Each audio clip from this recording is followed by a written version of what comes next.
Good afternoon, all our listeners and viewers. This is Mr. Johnson reporting from the Aspen program at High Park School. Today is my guest, Mr. Jeff Fennell. He's with me today to just relay some information to the public about what it is that we do here at our school in terms of the teaching we do and the work we do with our students to help them have better lives than when they came here. So, Mr. Fennell, a question for you this afternoon. What do you think motivated you to get into this line of work to teach kids like the ones we serve? Motivated me was my grandmother. My grandmother was an educator. She started teaching when she was 16 years of age. And she taught all grades, from grades 1 to grade 12, out in a very small town just west of the city, out in Mundare. And my grandmother had a love for education, and that is something that was instilled in me. And I'll tell you, and for those of you that don't understand, you can see us and hear us, but behind the scenes, it was 2 students in our junior high program that set everything up. They're doing the engineering, they're doing the technical stuff, and that to me is what is really just empowering, just to be able to see students kind of take technology and use it to the best of its advantage, and now being able to share this out to the world. I think it's pretty cool. So I love that. Awesome. Thank you for that answer. That's great. I just want to share my own experience with regard to teaching what motivated myself to get into the field. First of all, I had role models in my life, just like Mr. Fennell. I had my uncle Frank Blanke, who was like Mr. Fennell's mom, one-room schoolhouse teacher out in the country. And he started out in Drayton Valley, Alberta, and then worked his way up north into northern part of Alberta with the Northland School Division. And my uncle taught kids in the classroom. As a matter of fact, my uncle used to drive the bus.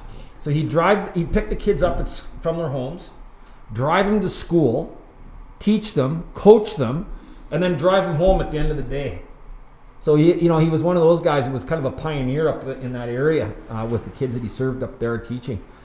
My Uncle Frank went on to become an administrator, and then he ended up with the provincial government Department of Education. He ended up being a deputy minister of education at one time. So he rose right to the top, right? And I saw that progression throughout the course of my life, and then it inspired me, right? And also another fellow that inspired me in terms of taking on this career of teaching was a guy named George Walsh. And Mr. Walsh was my neighbor right across the alley from my mom and dad's house in the West End in Elmwood, where I grew up. And he was a very, very learned, intelligent man. And I respected him for his intelligence and his learnedness. You could speak to him on any subject, didn't matter what it was, and he was an authority. And this is before the internet. So he was a very well-read man. And I respected him for who he was as a person. He was a role model for me. So both my Uncle Frank, Mr. George Walsh, those 2 were my inspiration for doing what I do. Mr. Fennell. Yeah, and then, when I take a look, and education is about building relationships and sharing learning opportunities. And I'll tell you what, I walked in today, and to be able to see the leadership that our students demonstrated in the class today to basically help each other out is, to me, that is to see the leaders of tomorrow showing their skills in the classroom today. And to me, that's probably, that's incredibly inspiring, is that we have good days, we have bad days, but walking in and seeing a situation kind of just sort itself out was awesome. And seeing the leadership, and it was great. So that to me is all about going in, telling stories. We're not going to name names, but it's that's what keeps me wanting to do what I do. Just see the difference that we're making in this world. So I agree with you, Mr. Fennell. I would just say the same. The 2 boys in front of me here, one behind a camera and one behind a computer, they're learning real learning today. This is real life. This is stuff that the students can use in their real life in terms of finding employment, times of future career, you name it. This is meaningful learning. And it's not to discount the math or the social studies or the science or the language arts that the kids do in the classroom, but this is real life learning. And you know what, I hope for the boys that, if they do really enjoy what they're doing now, they have such good opportunities in post-secondary institutes like NAIT, for example, taking radio, television perhaps, or even in the computer field. I mean, their opportunities are endless for these guys, and I just look so forward to the future for them.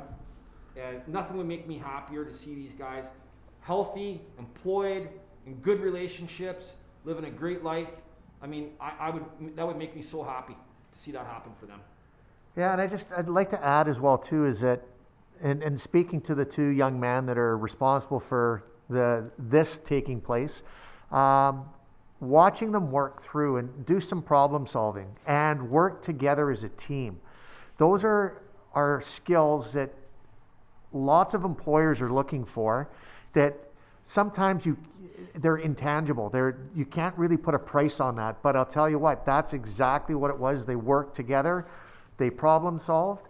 So we talked about those two, but there's another in our room as well right now that wasn't involved in the production side of thing, but what we did is we took the technology and we introduced him to Google Sites.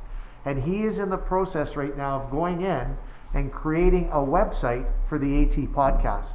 Again, another real tangible skill that will bode well in his future. Absolutely. So just being able to see the whole group come together as a team, as a family, and really support this podcast. So I think that's pretty cool. Awesome. So folks, that about sums it up. That's why we're here. This is what we do. You know what? I wouldn't be anywhere else. Anybody that's ever seen that movie Fury, I will say this. This is a shout out to the guys in the film. Best job I ever had. Best job I ever had. Awesome. Thanks, guys.